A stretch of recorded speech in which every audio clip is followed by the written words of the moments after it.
Olá, pessoal. Hoje vamos iniciar um novo Conversas Acadêmicas. Hoje nós temos a presença da enfermeira Rafaela Moreira e da nossa aluna Débora Vitória. Sejam bem-vindas. Podem se apresentar, por favor. O que vocês estão fazendo? O que vocês trabalham aonde? Você trabalha aonde? Ok, meu nome é Rafaela, eu sou professora da Unilab. A Unilab é a Universidade Federal, que fica localizada, tem a sede em Redenção, no Ceará, e que também temos um campus na Bahia, em São Francisco do Conde. Eu tenho trabalhado nos últimos anos, na verdade a minha vida inteira, com processo de enfermagem, doenças crônicas, e mais atualmente, nos últimos 6 anos, eu tenho também trabalhado com doenças sensíveis ao clima. Olá, boa noite. Eu me chamo Débora Vitória, sou aluna aqui da instituição da FADAT e estou cursando enfermagem no 5º semestre. Hoje a gente vai conversar um pouco sobre o projeto que a Rafaela está aqui fazendo aqui em Quixadá, que é Intervenções em Saúde em Comunidade no Sertão Central. Rafaela, como foi que surgiu a ideia desse projeto e quais são os principais motivadores para você vir fazer uma pesquisa aqui no Sertão Central? Como eu falei há pouco, nos últimos 6 anos, a gente tem desenvolvido algumas pesquisas com doenças sensíveis ao clima, e aí essas pesquisas têm sido realizadas com a equipe multiprofissional. Entre os participantes, né, professores, pesquisadores da equipe, nós temos engenheiros civis, pessoas que trabalham com a parte de recursos hídricos, físicos, e essas pessoas, né, esses pesquisadores, eles têm parcerias com instituições também internacionais, como a instituição de Wageningen, na Holanda, a partir do momento que a gente começou a observar alguns problemas, né, em cada região do estado, especificamente, mas aqui no Sertão Central, já também devido a parcerias que esses professores têm com a FUNSEMI. À medida que eles perceberam que nós temos muitas comunidades que têm dificuldade de acesso à água limpa, e com consequência disso, né, leva muito ao desenvolvimento de muitas doenças, como doenças de veiculação hídrica. Então, a gente resolveu, né, fazer esse projeto em conjunto, e esses professores, né, junto com a equipe de profissionais da saúde, entre eles, né, várias enfermeiras, que são desse grupo de pesquisa que a gente tem na universidade, que trabalha com doenças crônicas, e mais recentemente com doenças sensíveis ao clima, a gente resolveu desenvolver essa atividade aqui em comunidades do Sertão Central, em famílias que não têm acesso, como eu falei antes, à água encanada, à água limpa, né? Quando eles têm água encanada, é uma água que vem, né, proveniente de açudes ou de outras fontes hídricas, como carro-pipa, por exemplo. Então, qual a importância de envolver os estudantes nesse projeto? Porque, assim, querendo ou não, você falou que já está entrando na parte acadêmica, né? Os engenheiros resolveram, vão agregar aos acadêmicos. Então, como foi a escolha de colocar também os alunos nesse projeto? Quando a gente desenvolve um projeto de pesquisa, normalmente na composição do projeto, né, nós temos os professores pesquisadores e temos também discentes, né, de mestrado e doutorado. No caso da Universidade da Unilab, a gente tem um programa de pós-graduação em enfermagem, já com mestrado e doutorado. E também a gente envolve alunos de graduação, alunos bolsistas de iniciação científica. Como o projeto está sendo desenvolvido em outra cidade, né, no caso aqui em Quixadá, então a gente precisava também da parceria de estudantes das instituições presentes aqui na região, como no caso da FADAT, né, vocês toparam, né, a parceria quando a gente propôs esse projeto, para que esses estudantes eles se envolvam na pesquisa, participem dessa parte da coleta de dados, né? E que é muito importante para o enriquecimento, né, da própria formação dele como acadêmico de enfermagem e, com certeza, né, vai contribuir para toda a formação futura. Falando nessa parte da contribuição, o que é que você acha que realmente contribui para a formação deles como profissional? Esses alunos que ainda estão na graduação em enfermagem, participar de um projeto desse grandioso?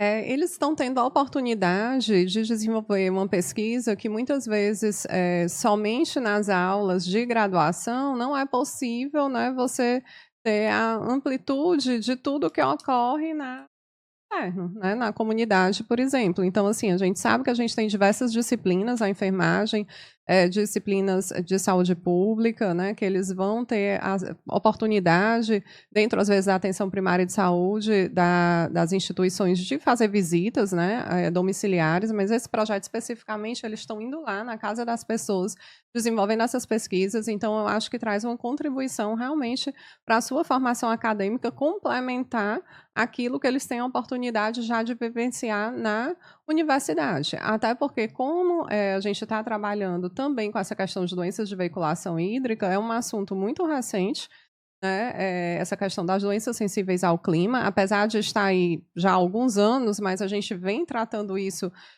dentro das universidades, inclusive, de forma muito recente, tanto é que esse é o tema da Semana de Enfermagem, né, agora, porque traz realmente uma preocupação para que os profissionais de saúde eles comecem a se preparar, e aí isso vai desde da universidade, desde a sala de aula, para que eles tenham uma preparação para que eles saiam da universidade conseguindo vislumbrar esses problemas que agora estão postos, né, devido às questões, por exemplo, das mudanças climáticas. Então, as mudanças climáticas estão aí, né, tá posto, não tem mais como a gente modificar isso. O que a gente pode fazer é se preparar os profissionais de saúde para dentro dessas alterações que a gente vem vivenciando de clima, como extremos de temperatura, como esses extremos de temperatura, né, tanto temperaturas altas como baixas, eles levam a vários problemas de saúde, os desastres cada vez mais frequentes, os incêndios, né, e inundações levam realmente à necessidade dos profissionais de saúde a se prepararem para atuar diante dessa condição. Nesse projeto, a gente trabalha com pessoas que não têm acesso à água limpa e que, quando chega um período do ano em que as chuvas elas são escassas, elas têm mais dificuldade ainda de acondicionar, por exemplo, a água nas cisternas, que é um dos reservatórios que eles utilizam para guardar água durante o ano todo. Então, eles usam normalmente a água da cisterna, que é a água captada da chuva, para beber e para lavar os alimentos, mas que muitas vezes eles ficam sem acesso quando não tem chuva, né, eles ficam sem ter essa água, que é a água, né, mais limpa que eles conseguem, e aí precisam conseguir água de outras formas. Então, toda essa situação, e aqui no Sertão Central, né, vivenciada muitas vezes por falta d'água, é importante, né, que os estudantes eles tenham essa noção e eles saibam quais são as doenças mais presentes nesse período mais chuvoso, num período que não tem chuva, quando a pessoa não consegue ter água, né, principalmente no final do ano, que a água realmente acaba, que precisa comprar água do carro-pipa. Então, como que um profissional desse formado aqui, né, que provavelmente pode estar trabalhando, atuando na atenção primária depois na própria região, como ele pode estar se portando, né, diante dessas comunidades. Então, isso é uma questão que pode ser, que eu acho que é importante, E né, de até ser porque, trabalhada. assim, eles não precisam só na graduação vivenciar o que está ali dentro da faculdade, né, dentro dos livros. Eles têm que ver realmente a realidade. E, Débora, você foi uma das 4 alunas escolhidas aqui da FADAD, do curso de enfermagem, a participar do projeto. O que te motivou a aceitar? Porque eu fiz o convite. Então, você teria, né, 2 escolhas, ou participar ou não. O que foi que te motivou a aceitar o meu convite? Meu e da Esqueci, né, de Rafaela. fazer menção na minha apresentação inicial, que eu participo, né, desse projeto. E o que me motivou foi, na verdade, o que me levou a ter interesse pelo projeto foi entender melhor a realidade das populações mais vulneráveis, né, aqui do Sertão Central, da minha própria cidade.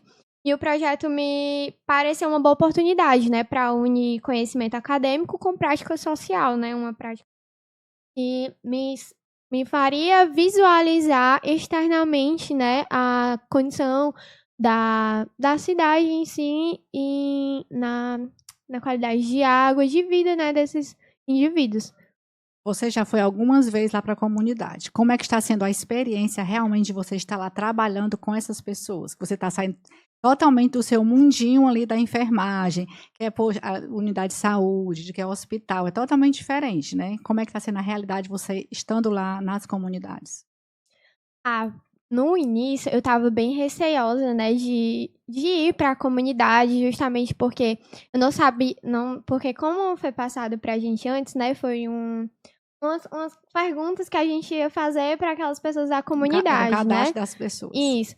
E aí eu fiquei meio receosa de como chegar e perguntar para aquelas pessoas, porque, né, a gente fica assim com um pouquinho de medinho, né? Mas respondendo essa pergunta foi desafiadora, né? E transformadora, porque eu vi realidades muito diferentes da minha e ampliou muito a minha percepção sobre a desigualdade, né, social e a resistência também daquelas famílias, porque lá eu ouvi história de pessoas que falavam que para eles conseguirem ter água, eles tinham que ir lá em outro lugar, pegar água, trazer para casa.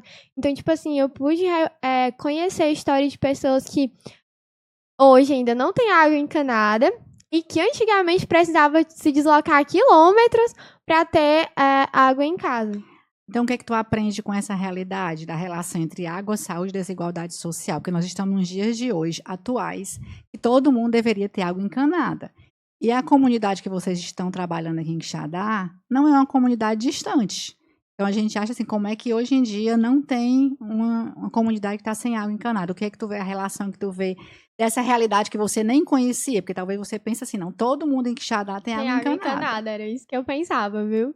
E assim, ver essa outra realidade, né, essa outra percepção, fez com que eu visse, né, percebesse que a escassez da água afeta diretamente a saúde, né, das pessoas e que ainda existe essa desigualdade histórica, né, que essa desigualdade ainda existe. E a falta de acesso à água potável, né, ela faz com que as pessoas elas desenvolvam doenças, né, e compromete a qualidade de vida dos indivíduos. Então, fez com que eu visse que aqui na região onde eu moro, eu pensava que todas as pessoas, elas tinham água encanada. Então, pra mim, ver aquilo foi uma novidade. Foi algo assim que, nossa, abriu várias abas no meu cérebro. É porque é uma assim, comunidade que bem aqui está o asfalto, não é carroçal, né? Sim. Tem um asfalto na Uhum. frente da casa dela e não ter água encanada, realmente você pensa realmente que não é assim. E Rafaela, qual é a principal tecnologia que será utilizada para garantir a saúde, a garantir a segurança hídrica dessa comunidade que vocês estão, né, estudando, trabalhando? Na verdade, nós estamos trabalhando em mais de uma comunidade, né, que envolve não só aqui Quixadá, mas também Quixeramobim. E aí, em uma das comunidades, inicialmente, tá? Eu não posso, né, falar o nome das Não, por comunidades. enquanto não, só quando Mas terminar uma das comunidades vai receber, certo, uma tecnologia que é um equipamento que ele transforma a umidade do ar em água, né? E aí uma água limpa que é possível a comunidade estar utilizando essa água para beber e para higienizar os alimentos, que é o que eles fazem com a água que eles armazenam na cisterna, a água da chuva.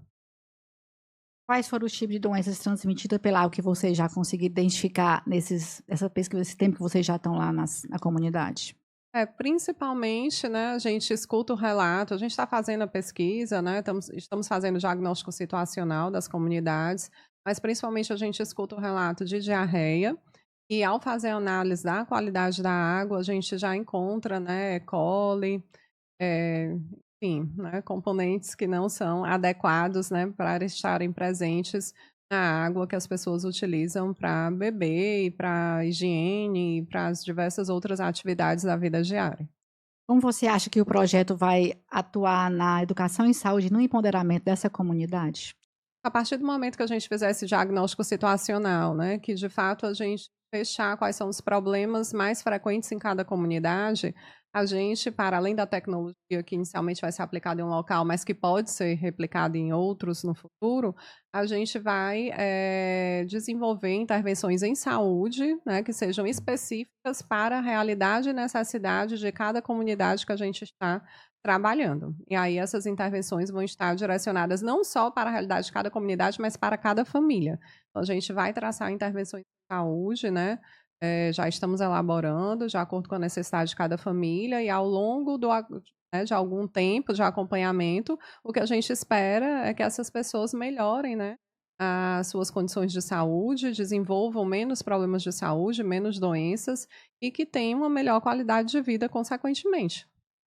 Débora, houve alguma situação de campo que te marcou particularmente nesses dias que você já está indo lá nas comunidades? Sim, eu acho que uma das coisas que mais me marcou, né, fazendo essa coleta, né, de informações, foi em saber que as famílias, né, daquela comunidade, às vezes, algumas daquelas famílias, acho que a maioria, elas dividem uma cisterna para várias pessoas. Então, isso me marcou muito, porque como é que uma cisterna dá conta, assim, de várias famílias, né? E a gente não sabe nem quando é que vai chegar outra reposição de água, se vai ter, se quando faltar, como é que vai ficar a situação daquela família.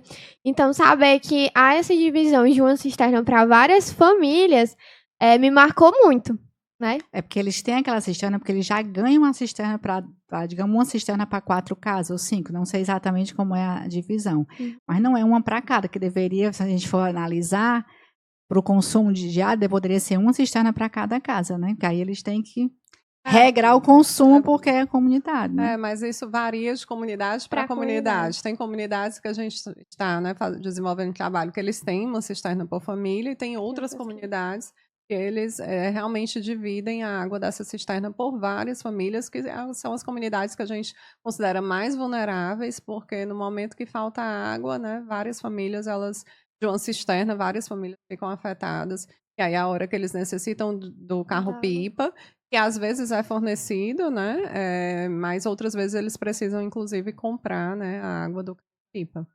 Débora, como o projeto te influenciou na tua visão como enfermeiro, quando tu se formar? Porque tu vai levar alguma coisa na tua vida desse período que tu está nesse projeto. Eu acho que reforçou o meu desejo de trabalhar, de estudar mais sobre a saúde pública, né? E me envolver mais nessa área da minha profissão. E atuar de forma mais engajada socialmente, né? Que eu quero que a minha profissão ela tenha um impacto real na vida das pessoas. Você se sentiu preparado quando for o desafio de realmente entrar em cada casa? Porque às vezes as famílias não querem que você, né, responder aquele cadastro. Então, a gente sabe que não são todos que querem. Às vezes a gente escuta um sim e um não. Tu se sentiu preparada para estar lá dentro da comunidade? Inicialmente, eu fiquei bem tensa, na verdade, fiquei bem nervosa. Mas só em saber que eu ia ter profissionais do meu lado que já têm o conhecimento da pesquisa, que já têm o conhecimento de como ia funcionar aquele questionário, me deixou mais segura. Então, estar ao lado dessas pessoas, né, os próprios participantes da pesquisa, os que elaboraram, né, me fez me sentir mais segura e confiante para realizar aquelas perguntas. E a questão do questionário, ela foi algo mais leve, né? Tipo, tinha perguntas que a gente não precisava perguntar, porque a pessoa já tinha respondido, então a gente já tinha que... E a Rafaela ia orientando, não precisa perguntar mais essa, porque já foi respondida. Porque às vezes então, a gente fica vendo, às vezes é só uma visão mesmo do que você está vendo na casa da pessoa, né? Das pessoas, que você já responde a outra pergunta. Então, com a orientação das pessoas, da pesquisa, ficou mais fácil, assim, de levar. Assim, só esclarecendo que aquelas famílias que não desejam participar da pesquisa, a gente respeita, né, o desejo de não participação, seguido todos os princípios éticos, e aí a gente só realmente continua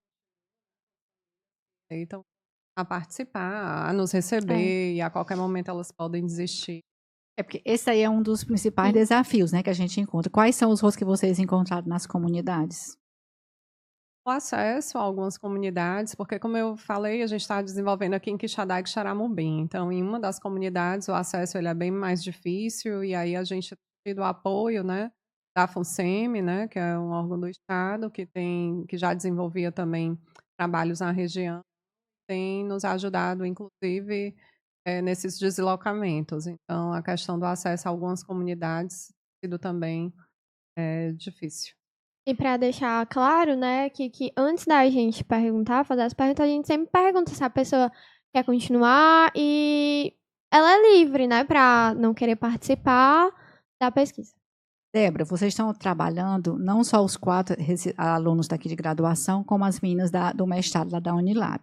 Como foi o trabalho profissional de vocês nessa pesquisa, né? Porque vocês estão com as meninas do mestrado, né? Vocês são da graduação. Como foi a pesquisa, trabalharem juntas, vocês e as meninas da Universidade do mestrado? Tá sendo uma experiência muito boa, né? As meninas, elas são muito legais, elas elas explicam tudo com clareza, elas têm uma paciência muito grande. Então, assim, é uma parceria realmente que deu certo e que vem dado certo, né? A pesquisa, ela tem sido algo muito, muito interessante de participar e animador, né? Porque quando a gente participa de algo novo, a gente que está na faculdade, né, na graduação, que a gente vê uma pesquisa como essa, participa, né, ajuda a recolher as como é que eu posso falar? As coletas, né, de dados, as coletas do material. Então, assim, é muito animador e estimulante, né, porque a gente vai desenvolvendo algo fora da faculdade, não é algo Até assim porque que essa pesquisa é mais pro lado do mestrado, né? Mais além do que vocês estão acostumados a fazer aqui na graduação, né? Porque, como eu falei desde o início, é um projeto, né, de cunho, tem instituições estaduais, nacionais e internacionais envolvidas no projeto. Então, os estudantes eles estão tendo a oportunidade, né, de ter contato tanto com estudantes, né, de todos os níveis, né, de graduação, mestrado, tem de doutorado envolvido, mas ainda não chegou, né? E também com estudantes, inclusive, de outros países. Então, teve uma estudante, né, que ela veio Sim. e que Duas vezes, participou né, de pra 2 cá. momentos aqui. E que eu acho que essa interação com os alunos da graduação, de ver um estudante também de mestrado, né, que é da Holanda, de outra área, que não é da saúde, né? Vindo também, participando, né, dessa parte da coleta de dados. E eu acho que é uma troca de experiência assim, muito rica para os estudantes e para todos nós, né? Mesmo os pesquisadores, os professores Sim. da pesquisa, tem sido muito enriquecedor. Débora, tu recomendaria essa experiência para outros alunos? Porque, assim, a parceria da FADAD com a Unilab começou agora, então nós vamos além. Nossa, eu recomendaria super, gente. É muito interessante. E o mais legal, assim, que eu acho, é você poder realmente conhecer outras pessoas, né? Eu conheci a Rafaela, que é uma doutora, né? Uma enfermeira. E, assim, pra mim, é enriquecedor, assim, é realmente um prazer conhecer e conviver, né, com essas pessoas durante a pesquisa, conhecer outras áreas também, porque a gente não só se limita à enfermagem na pesquisa, né, como a Rafaela falou, tem outras áreas, e a gente teve contato agora também com a estudante da Holanda, o que foi assim, uma novidade, né, ela chegou, que eu não sei falar inglês, gente, mas... O Google Tradutor trabalhou, foi muito para essas Trabalhou, meninas. foi muito. Então, assim, eu recomendaria super. É um projeto muito legal e que vale a pena, assim, você participar.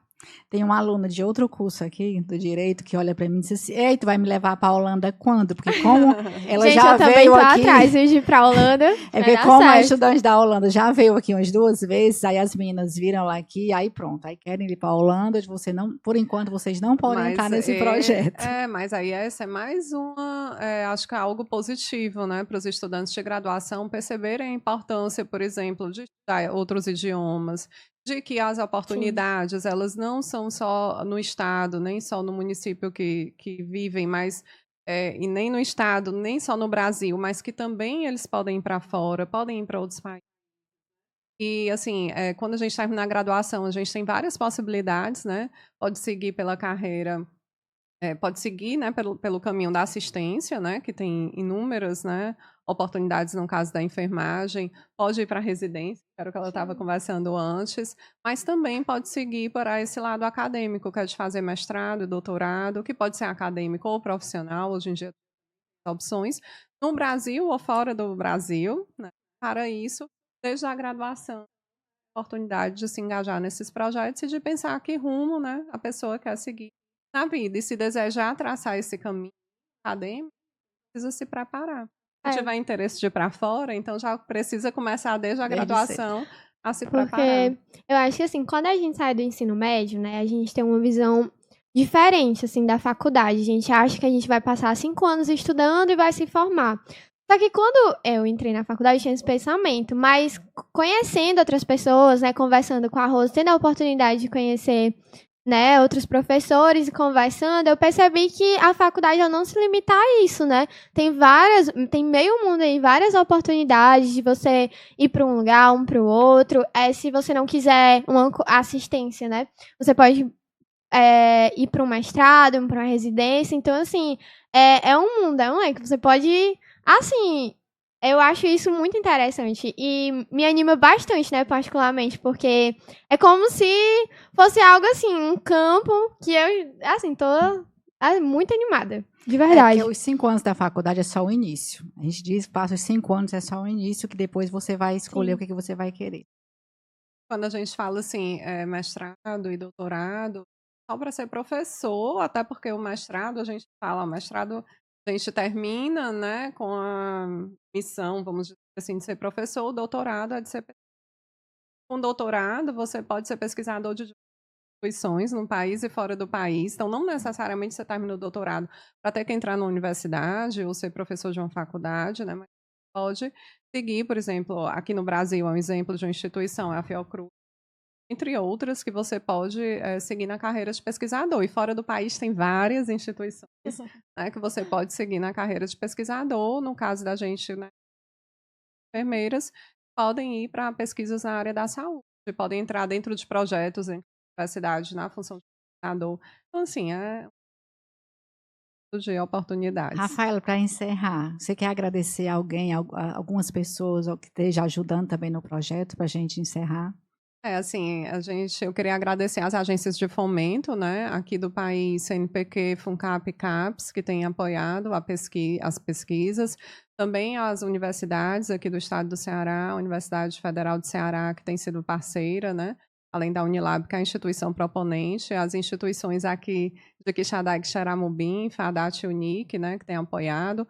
Fora do país, a gente tem a Université Paris-Cité, na França, que tem dado apoio, a Universidade de Wageningen também, na Holanda, Solac, que é a empresa da Holanda, né, que vai trabalhar com essa questão das tecnologias. Também aqui no Ceará, a Escola de Saúde Pública do Estado do Ceará tem sido uma grande parceira, em que a gente tem divulgado, né, os resultados, feito seminários e trocado experiências em relação a essas questões da pesquisa. Não sei se eu estou esquecendo, mas alguém, alguma instituição, se tiver, né, me perdoe, mas realmente são as instituições que têm nos dado apoio para a gente desenvolver esse projeto. A gente agradece e a gente quer que vocês continuem, né? Termine a pesquisa e quando a gente terminar a pesquisa, a gente volta e vamos fazer uma outra conversa para ver realmente o fechamento dos produtos dessa pesquisa. Sim, muito obrigada. Com certeza. Muitíssimo obrigada. A gente que